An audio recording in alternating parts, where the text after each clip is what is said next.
मेरा परम सौभाग्य है कि डोंगरगढ़ की ये पवित्र भूमि, जिसे आचार्य विद्यासागर जी महाराज ने अंतिम साधना समाप्त कर समाधि के लिए जिसको पसंद करा,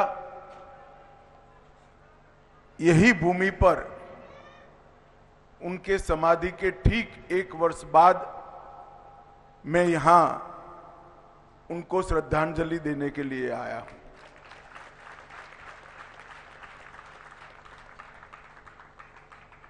मैं मन से मानता हूं कि आचार्य जी केवल एक संत नहीं थे, जैनाचार्य नहीं थे, वो एक प्रकार से एक युग पुरुष थे, जिन्होंने एक नए विचार का, नए युग का प्रवर्तन किया। ऐसा उनका जीवन कार्य रहा। आज पीछे मुड़कर देखते हैं तो कर्नाटक में जन्मे एक बालक की तप साधना से भारत, भारतीय संस्कृति, भारतीय भाषाएं और भारत की पहचान, इसके वो अपने कर्म से ज्योतिर्धर बने। और शायद ही ये सम्मान किसी धार्मिक संत को मिला होगा जिन्होंने धर्म के साथ साथ देश की पहचान को विश्व भर में व्याख्यायित करने का काम। मुझे मेरे जीवन में कई बार, 5 बार मैं आचार्य जी के चरणों में बैठा हूं।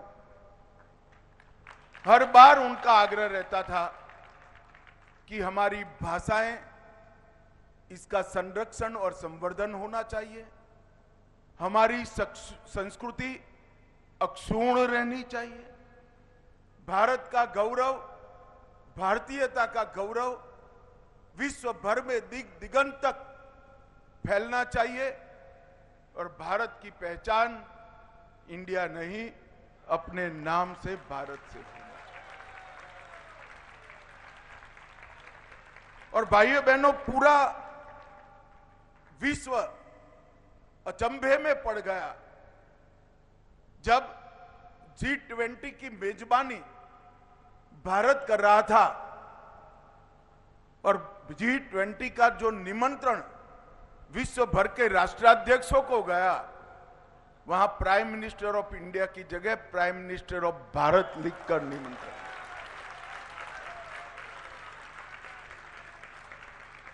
नरेंद्र मोदी जी ने, इस देश के प्रधानमंत्री जी ने आचार्य जी के विचार को जरा भी राजनीति करे बगैर एक क्षण में जमीन पर उतारकर उनके संदेश का अनुकरण करने का काम। और पूरा देश अचंभित था उस वक्त।